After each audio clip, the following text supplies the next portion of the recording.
Welcome back. If you've just joined us, you're watching the News at 10 on Channels Television, coming to you live from Lagos. Let's share with you now some of those pictures that were sent into our eyewitness portal. We can begin with this one sent in from Egbeda in Lagos State. It shows a passenger on a commercial motorcycle carrying 3 overloaded sacks. Our eyewitness reporter describes this as a dangerous act. Staying in Lagos, our next photo was sent in from ISHERI area, and it shows the result of a road accident involving a truck. Our eyewitness reporter advises truck drivers to be more careful. The next one shows a vehicle which our eyewitness reporter says was damaged during clashes between hoodlums in the Lafiaji area of Lagos Island. And this one was sent in from Abakaliki in Ebonyi State. It shows motorists queuing up to buy fuel. Our eyewitness reporter calls on the federal government to end the lingering scarcity. We end with this photo showing a falling electricity pole, and it was sent in from Benin City, the Edo State capital. Our eyewitness reporter wants it fixed by the relevant authorities. Thanks for those pictures, and remember that you can also send in information and photos of things that are happening around you. The federal government is set to ban food items which put the health of Nigerians at risk, as well as discourage local production of such items.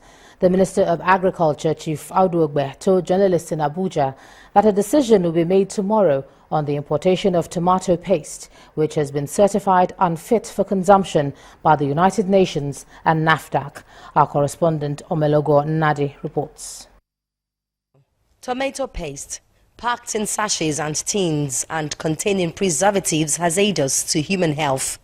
Frozen chicken coated with formaldehyde, a chemical used to preserve human bodies in the mortuary. Rice, stored more than 10 years and preserved with harmful chemicals. These are the kinds of imports the Minister of Agriculture, Chief Audu Ogbe, promised that the government will take a decision on. We'll have a letter to Mr. President and the Ministry of Health in the next 24 hours, and then expect some action from there, because we can't just buy things to satisfy people and poison our people. It doesn't make any sense. But these importers and their local collaborators just think that their profit is superior to the national well-being. If this thing is not safe, it is not safe. While Nigeria is aiming for food sufficiency amidst importation challenges, a major concern is what the Agriculture Minister calls large-scale self-poisoning by Nigerians. Moi moi steamed in cellophane bags and fresh fish sprayed with disinfectant to keep flies away in some parts of northern Nigeria are some. There's also the other challenge facing us from the packaging of food using polypropylene bags, not jute bags. There's a whole range of self-poisoning going on in this country because we have not sufficiently educated ourselves on the safety of what we eat. The Food and Agriculture Organization is in Nigeria to help implement a food safety policy that will strengthen food control system through an institutional reform. But enlightenment for Nigerians to know what not to eat is key. Consumer awareness is going to help us a lot. The policy will stand to guide the manufacturers, the producers, both in the formal sector and in the informal sectors. But then, if the consumers begin to reject those products that they know is bad, others will stand to it. The Food and Agriculture Organization is in Nigeria to help implement a food safety policy that will strengthen food control system through an institutional reform. But enlightenment for Nigerians to know what not to eat is key. There is no need to talk agriculture and food sufficiency if it weakens instead of keep the population healthy and safe from risks. And so, the first step towards an efficient national food control system is a massive enlightenment campaign that will reach all levels of Nigerians. A ban on all harmful imports will then be effective, and Nigeria will no longer be a dumping ground. Omelogo Nnadi, Channels Television News. Let's turn our attention now to the outcome of Saturday's rerun election. And the People's Democratic Party is calling on the presidency to constitute a panel that will probe the violence that trailed the Rivers State rerun elections that were on Saturday. The national chairman of the party, Senator Ali Modu Sharif, told journalists at a press conference in Abuja that the party is also dissatisfied with the way security agents conducted themselves during the exercise. The party is also asking the Independent National Electoral Commission to give certificates of return to winners already declared by the electoral body. While we join all Nigerians to condemn violence which reportedly characterize the process in some area, we join the President and Commander-in-Chief of the Armed Forces of the Federal Republic of Nigeria to immediately constitute a panel to carry out a dispassionate investigation of the circumstances with the view of unraveling the truth and bringing the culprits into book.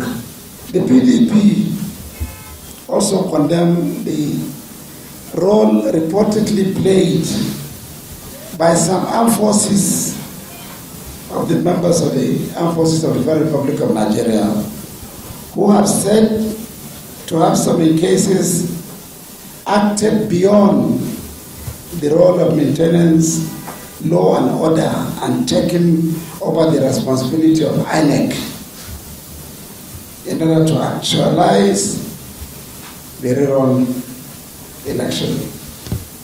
The fact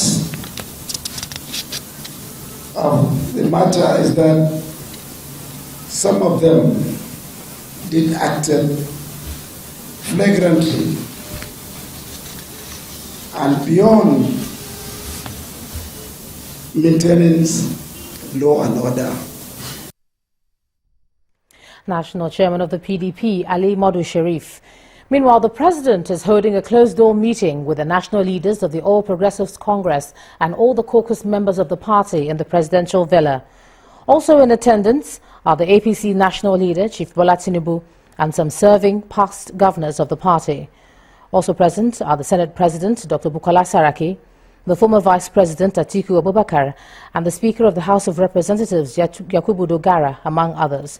As soon as you know more about their agenda, you will also. Now, 8 more people have been arrested by the Nigerian police in relation to the Rivers rerun elections held on Saturday, March the 19th. The police told Channels Television this evening that the number of arrested persons has increased from 24 to 33, and the arrested persons will be arraigned very soon. According to the police, the arrests were made from across the different area commands within the states. The police also revealed that an arrest was made in connection of the slain NYSC member who served as an ad hoc official in the exercise. The police on Sunday confirmed 4 deaths and 24 arrests, while the Independent National Electoral Commission said some of its staff were attacked, resulting to fatalities, kidnappings and ballot snatching, while others were forcibly abducted and taken to unknown destinations. The Commission has suspended all further action concerning the exercise, and up till now there's no new date for the conduct of the exercise. All right, now let's move over to Abuja. Let's cross over there and check in with Linda Akigbe. Linda. Hello, Ijoma. Thank you for joining us and welcome to Abuja. Industrial action by the joint health sector unions at the University of Jos Teaching Hospital in Plateau State is taking its toll on services at the Tertiary Health Center. Members of the unions are maintaining a strong stand that until their demands are met, there is no going back to work, and the plea of the management that the public should be considered has fallen on deaf ears.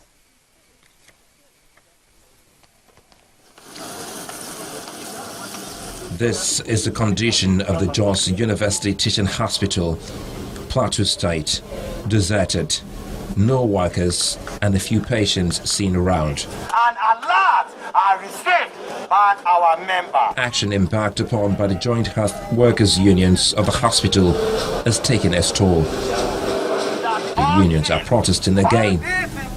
They insist that government must honor the agreement they had to increase the retirement age of health workers from 60 to 65 years, promotion of officers and payment of accrued arrears, among others, before they resume work. On the memorandum of understanding we signed, we have issues like consumable, ISHERI, transportation for staff, areas of consent, non-implementation of call duty, adjusted circular, non-payment of promotion areas, and non-promotion of our member from 14 to 15. And some of our members were also promoted from 13 to 13, 14 to 14. In the meantime, the management of the teaching hospital denies some of the allegations, saying some of the issues raised by the unions can only be solved at the national level. But the Federal Ministry of Health said, okay, now you've been promoted from, you are on 14 now, you are enjoying the salary of Deputy Director, that's DD. We will promote you from Assistant Director to Deputy Director, but we will leave you on 14 because that is where you're supposed to be. We will not ask you to refund the money that you've been enjoying all this while. But that didn't go down well with the unions and those that were promoted. The union has been on strike for over 2 weeks. Medical services are partially paralyzed. The patients are not getting attention, and the workload has increased for doctors and the consultants.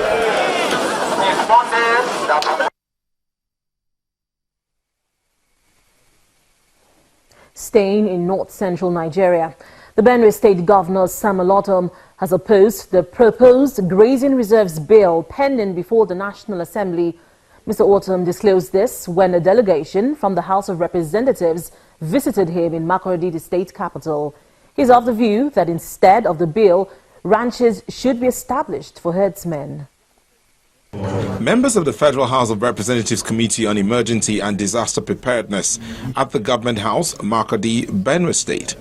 They are on oversight function and are here to meet with government officials. Governor Olotom tells his visitors that his people have no more land to spare for grazing reserves.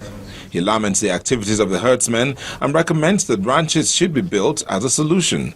The only thing that our people live on is farming. And these two cannot work together, grazing and farming. It is impossible for these two to work together. I have repeatedly said, for those who argue that we should carve out grazing routes and grazing reserves, I have told them it is impossible, at least in Benue State. But my solution, as a long-time solution, is that as we are growing up in this global village, we should look at what other countries are doing. What is obtainable for herdsmen and their cattle is ranches. After the meeting, the team visits the warehouse to present the relief materials they brought for the internally displaced persons in the state.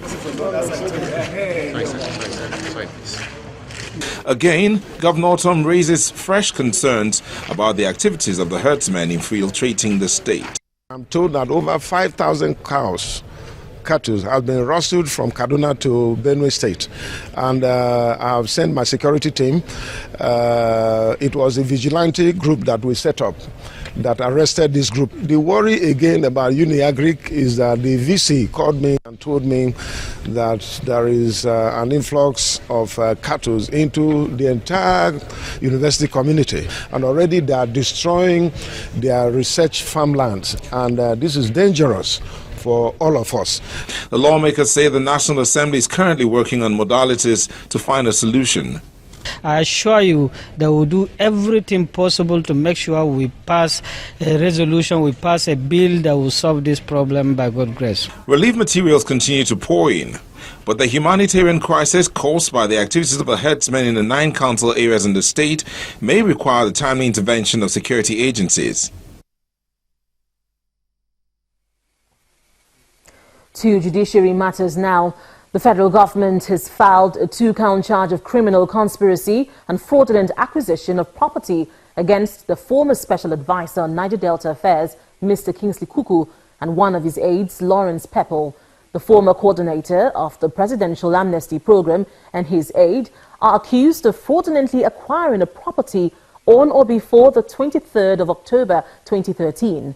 Count 2 of the charge, which relates specifically to Mr. Lawrence Pepple, accuses him of knowingly acquiring interest in the private company where he is a director and sole signatory of the company's accounts. The arraignment of the accused persons before an Abuja High Court was stalled due to their absence. They are, however, expected to be arraigned on April the 20th. When the news at 10 returns, CBN's Monetary Policy Committee raises benchmark MPR to 12% from 11%. That's on Business News. Join us again.